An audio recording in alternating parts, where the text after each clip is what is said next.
भाई जो गुरु बचन पे डट गे, कट गे फंद 84। गरीब जिंदा जोगी जगत गुरु मालिक मुर्शद पीर, दहू दीन झगड़ा मंड्या पाया नहीं शरीर।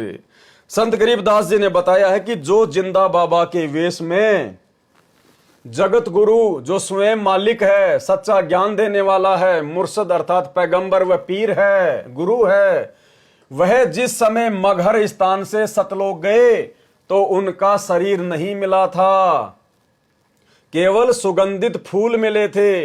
वह जिंदा बाबा काशी शहर में रहने वाला कबीर जुलाहा था। उनके शिष्य हिंदू तथा मुसलमान दोनों हुए थे। जिस समय उस परमेश्वर ने सतलोक जाने की सूचना दी तो दोनों धर्मों के अनुयायी मगहर नगर में इकट्ठे हो गए। हिंदू कहने लगे कि सतगुरु की मृत्यु के उपरांत शरीर को हम अपनी रीति रिवाज से अंतिम संस्कार करेंगे। इसके लिए लड़ने मरने को तैयार हो गए। एक चादर परमेश्वर के शरीर के नीचे बिछाई तथा दूसरी परमेश्वर जी ने ओढ़ी। कुछ देर पश्चात आकाशवाणी हुई कि चादर उठाकर देखो, इसमें मुर्दा नहीं है। मैं तो अपने लोक सतलोक में जा रहा हूं। आप एक एक चादर तथा आधे आधे फूल ले लेना, झगड़ा नहीं करना। जब ऊपर आकाश में देखा तो परमेश्वर कबीर जुलाहा जी अपने लोक को सह शरीर जा रहे थे।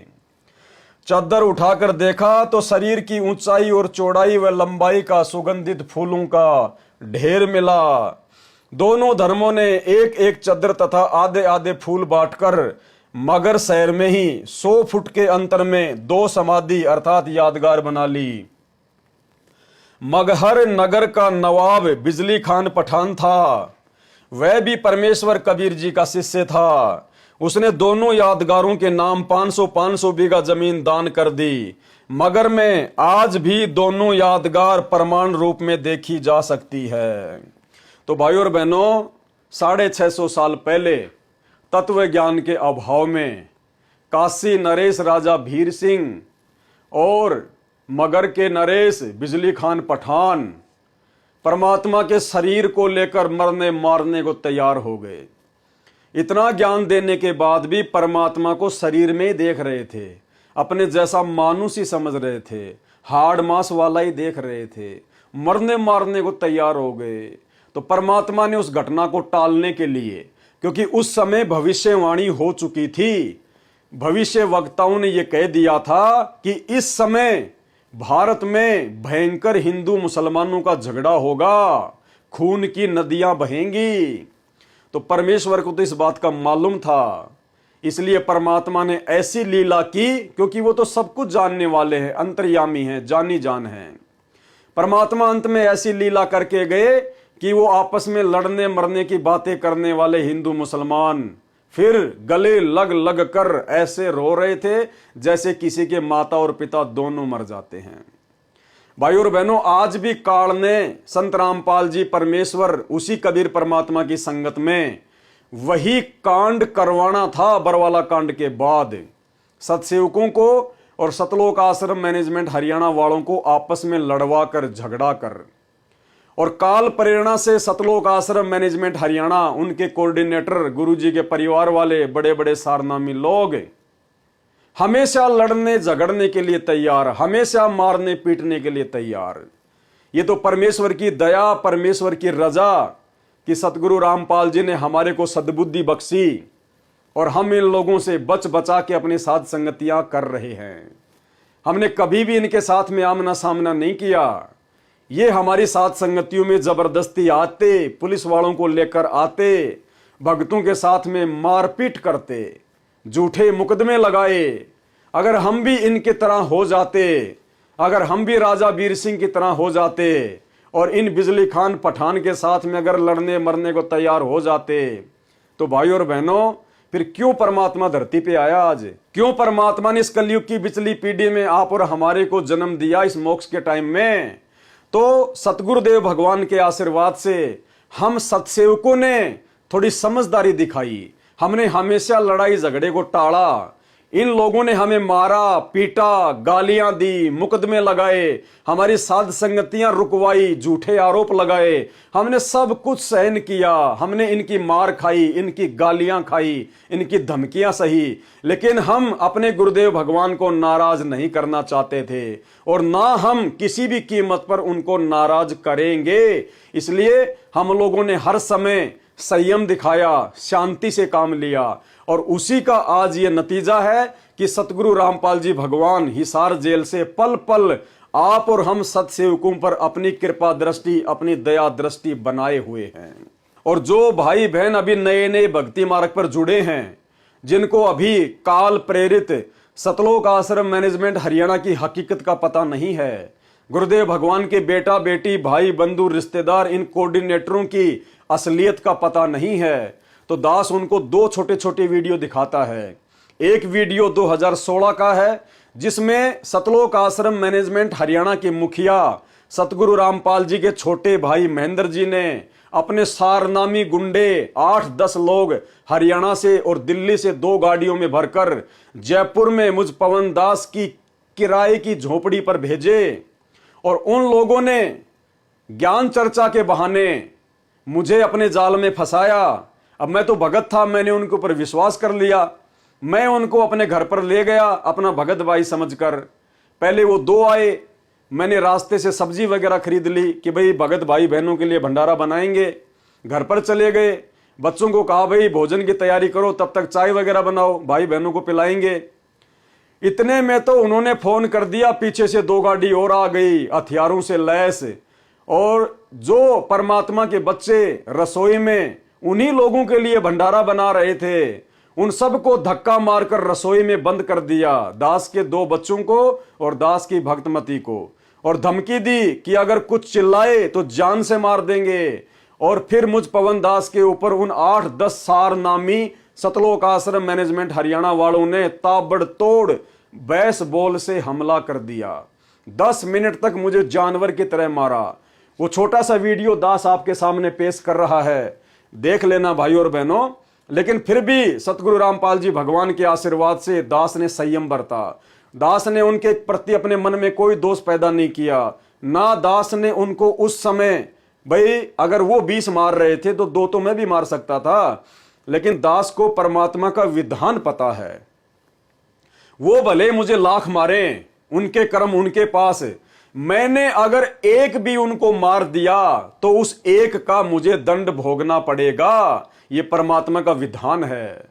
और यदि मैं हाथ उठा लेता तो परमात्मा फिर मेरी रक्षा नहीं करता। जिस प्रकार त्रेता में जो प्रहलाद भगत था, उसने सहा, यातनाएं सही, उसने मार खाई और अंत में फिर विजय भी उसी की हुई। अगर वो प्रहलाद अगर वो डंडा उठा लेता या किसी और से सहायता मांग लेता कि मेरा बाप मुझे परेशान कर रहा है, तो भाई और बहनों फिर परमात्मा उस प्रहलाद की रक्षा नहीं करता। फिर जो प्रहलाद के हाथ में जो डंडा होता, फिर परमात्मा कह देता बेटा तेरा भगवान तो ये डंडा है, तेरे को तो डंडे पे विश्वास है, अब तेरी रक्षा डंडा ही करेगा, जब तक तेरे हाथ में डंडा है तब तक मैं नहीं आने वाला। तो दास को परमात्मा के विधान का पता है, इसलिए दास ने उफ तक नहीं की, दास ने एक हाथ भी उनकी तरफ नहीं किया। जितना उन्होंने मारा जब तक वो मार सकते थे, आप जी देख सकते हैं वीडियो में किस कदर उन्होंने दास को पूरी तरह से मार मार के लाल कर दिया। और वो लोग यहाँ आए, उस गाड़ी में 5-6 लोग और आए, तकरीबन सारे लोग हथियारों से लैस थे, बेसबॉल रोड और हॉकी थी उनके पास में। सारे लोग मतलब कि जूतू समेत मालिक के दरबार में यहाँ अंदर आ गए और आते ही सबसे पहले उन्होंने दास को थप्पड़ मारा। थप्पड़ मारने के बाद में जितने भी जो लोग थे सबने दास के ऊपर ताबड़तोड़ हमला कर दिया। तकरीबन 7-8 मिनट तक उन्होंने दास को हॉकी, बेसबॉल और रोड से जो मतलब नीचे पटक के उन्होंने दास को बुरी तरीके से मारा है। आज बंदी छोड़ का पंजा दास के हाथ पे था, वरना पुण्यात्माओं जिस तरीके से वो दास को मार रहे थे, जो मतलब भैंसा नहीं बच पाता, भैंसा भी उनकी मार से मर जाता है, लेकिन साहिब की दया थी। और बीच में जो अपने जो डॉक्टर भगत जी हैं, उन्होंने दास का बीच बचाव किया, नहीं तो वरना स्टूल उठा के वो लोग दास के जो उनके सर पे भी जो है मारने की पूरी कोशिश कर रहे थे वो लोग। अब दास आप जी को थोड़ा सा पुण्यात्मा दिखाना चाहेगा कि कहाँ कहाँ दास के जो है मतलब बेसबॉल वगैरह से जो चोटें आई है। पुण्यात्मा यहाँ उन लोगों ने मारा है, पीछे कुछ हो सकता है पीठ पे भी दास की चोटें पड़ी हों। दूसरा इस तरफ यहाँ पे उन्होंने पूरा दास को बेसबॉल वगैरह से मारा है। नीचे भी लो। और उसके बाद में यहाँ देखिए पुण्यात्माओं, ये पैर दास का यहाँ से सूज रहा है, ये थोड़ा सा ऊपर ले बेटा, हाँ ऐसे यहाँ से इन्होंने किया है अच्छी तरीके से बेसबॉल से। उसके बाद में यहाँ पे इन लोगों ने मारा है, जहाँ जहाँ उनको मन में आया उस तरीके से पुण्यात्माओं उन लोगों ने दास के साथ में जानवर जैसा व्यवहार किया है। इसके बाद में दूसरी घटना मध्य प्रदेश की है, जहां पर हम बरवाला कांड के बाद भाई बहनों को समझाने के लिए गए हुए थे और मध्य प्रदेश के स्टेट कोऑर्डिनेटर विष्णु साहू अपने 10-15 साथियों के साथ 2 गाड़ियां लेकर, तलवार वगैरह लेकर, हथियार वगैरह लेकर, डंडे वगैरह लेकर पहुंच गया और रमेणी चल रही थी। इन लोगों को शर्म भी नहीं आई।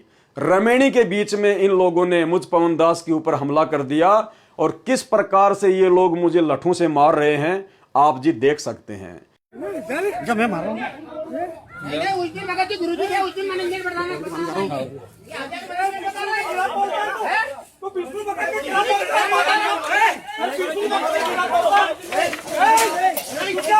लेके आता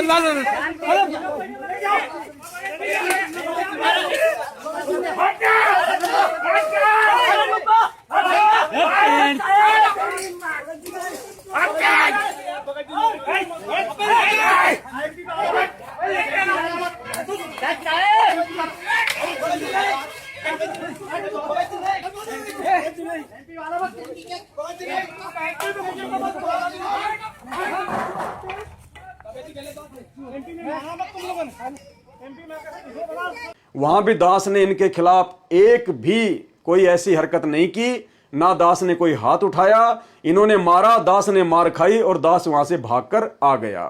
तो भाई और बहनों आप जी समझ सकते हैं कि किस कदर परमात्मा ने इस भक्ति मार्ग पर दास के माध्यम से शांति कायम की है, क्योंकि परमात्मा ने दास को साथ संगति के लिए निमित्त बनाया है।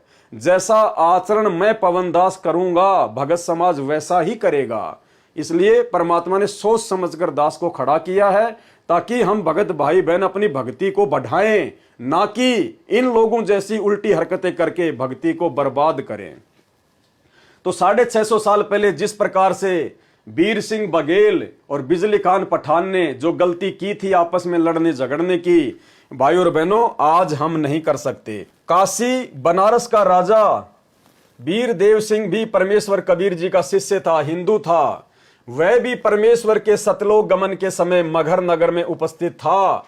उसने जो फूल हिंदुओं के हिस्से में आए थे उनमें से आधे लेकर काशी में यादगार बनाई, जिसे कबीर चोरा अर्थात चबूतरा कहते हैं। भाई जो गुरु बचन पे डट गए, कट गए फंद 84 के, कट गए फंद 84 के, कट गए फंद 84 के।